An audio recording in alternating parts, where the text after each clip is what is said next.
Huu ndio ujumbe wa Askofu Mwamakula kwa binti ambaye anaitwa Viola. Tulikujuza tukakwambia kwamba Viola alikuwa hapatikani kwa siku kadhaa na haijajulikana kwamba yuko wapi. Sasa askofu kuna ujumbe amemwandikia huyu binti ambaye ni msanii lakini pia ni mtangazaji, kuna kipindi wagana akifanyaga. Sasa huyu binti bwana ni mfuasi wa Chadema tena waziwazi na huwa anazungumza. Sasa askofu alimwandikia ujumbe huo. Viola mtetezi.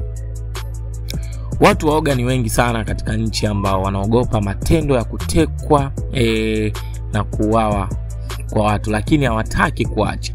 Wanachofanya sasa ni kuwanyamazisha anayehoji, anayekemea na hata kufichua unyama wao. Ili kutimiza azma yao, watu waoga wametenga pesa nyingi na kuwalipa watu wa kuwashughulikia wakosoaji na watu wanaohoji utekaji na mauaji ikiwemo wewe. Ukurasa wako ni ofisi kuu ya maofisa wa doria, wanazunguka mitandaoni kutafuta habari za kujipendekeza kwa wakuu.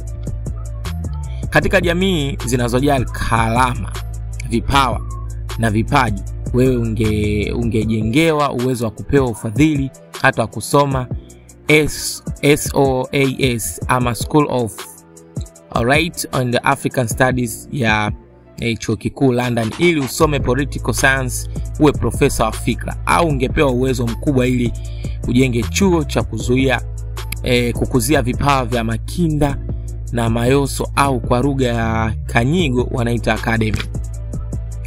Lakini jamii ambazo ushenzi wa utekaji, mauaji na kupotea kwa watu ndio tiketi pekee ya kulinda watu waliopoteza mvuto kwa namna ya kuzuia ukosoaji. Hatushangai kusikia kuwa genge la utekaji likaandaliwa pesa nyingi na watu ambao ili kukufanyia ukachelo mitandaoni hata kwenye kolongo unaloishi, ili ikikunyumikia wakuteke na hata kukupoteza kama watashindwa kukupatia zile kesi za bulicheka. Lakini usiogope kama utaumizwa. Sasa tayari ujumbe wako umefika kwa umma na kwa dunia kwa ujumla. Utakuwa umejua sababu ya kuumizwa kwako, lakini pia utakuwa umejua walohusika. Kama watakufanyia vitendo vya kinyama hata kukudhalilisha, lakini wewe hautakuwa mtu wa kwanza kufanywa hivyo, kwani Bwana Yesu pia alisulubiwa akiwa uchi, lakini huo ukatili wao haukuweza hata kidogo kuzuia vuguvugu liloanzishwa na yeye.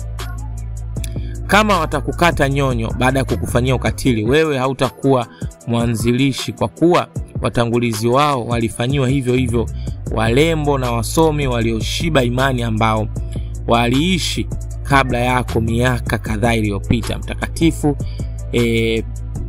Petatuo na Mtakatifu Ferista. Vitendo vya ukatili wa makaburu kule Afrika Kusini havikuweza kunyamazisha sauti ya Bibi Winnie Mandela. Walimuua Steve Biko lakini hawakuweza kumuua yeye, kwani ilimpendeza Mungu abaki kuwa sauti ya kuwatia nguvu na wanawake na wanaume waoga wasiogope. Ujumbe huu haupo kuogopesha, bali ni uhalisia wa kuandaa binti yetu ili maneno yake yawe ni mshale na mkuki kutoka kolomeo zao, kama Judas yule shujaa wa Biblia aliyekata kolomeo ya dikteta katili wa Syria ya kale, ambaye hata wapiganaji wanaume katika jeshi la Israeli walimuogopa kabisa. Nimesikia minong'ono, lakini mimi pia moyo wangu umepata hisia kuwa hao wenye kiu ya kumwaga damu wanakumaindi. Ninataka wao wajue ya kuwa hawatatuua sote, hawatatuteka sote, hawatatupoteza sote, hawatatufunga sote na hawatatunyamazisha sote. Tutashinda mapambano haya. Pia ni miongoni miongoni mwetu tutashinda mapambano haya. Pia miongoni mwetu ama watoto wetu watabaki kushuhudia ushindi huu, hata wakituteketeza kwa tindikali ama tukatupwa mapolini au baharini, ili miili yetu isionekane kama walivyofanya kwa wengine kama kina Beni saa 8. Watoto ama wajukuu zetu watakuja kutafuta picha zetu, kutujengea makaburi na kukumbuka katika mioyo yao. Haya ni mapambano ya haki ambayo Mungu amewainua watu wa kila aina bila kujali elimu, dini, umri, makuzi au hata malezi. Walezi hata viongozi wa dini wamekuwa sehemu ya haya makahaba.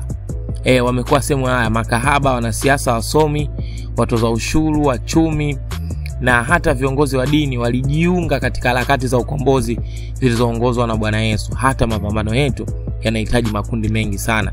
Nimeandika ujumbe huu ili uimarike huko likojificha katika chimbo lako jipya. Nikiwa kuhani asimame katika zamu yake zamani hizi, ninakutia moyo wewe kama nabii Elia pia alivyotiwa moyo na ujumbe kutoka kwa Mungu alipokuwa amejificha pangoni akikimbia yule dikteta Ahabu. Bado na wewe unao mwendo mrefu wa kutembea, kwa hivyo inuka ule. Niombe na mimi nisiwe muoga, kwani sijui kiwango cha chloroquine kilichopendekezwa kwa ajili yangu na hao wanaomiliki na kuhifadhi magenge ya watu wasiojulikana.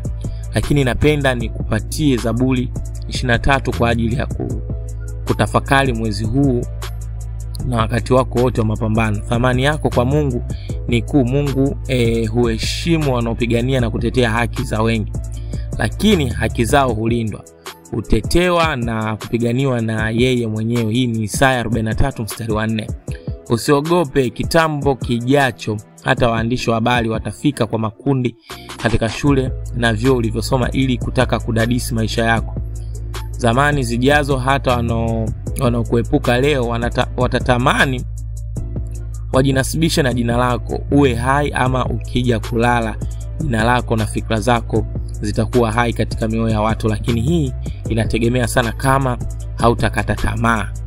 Huo ndio ujumbe wa Askofu Mwamakula kwa binti ya Viola ambaye mpaka sasa hivi hajulikani haya huko ambako alipo. So bana, drop comment, umesikia vipi ujumbe wa Mwamakula ama una ushauri vipi juu ya huyu binti?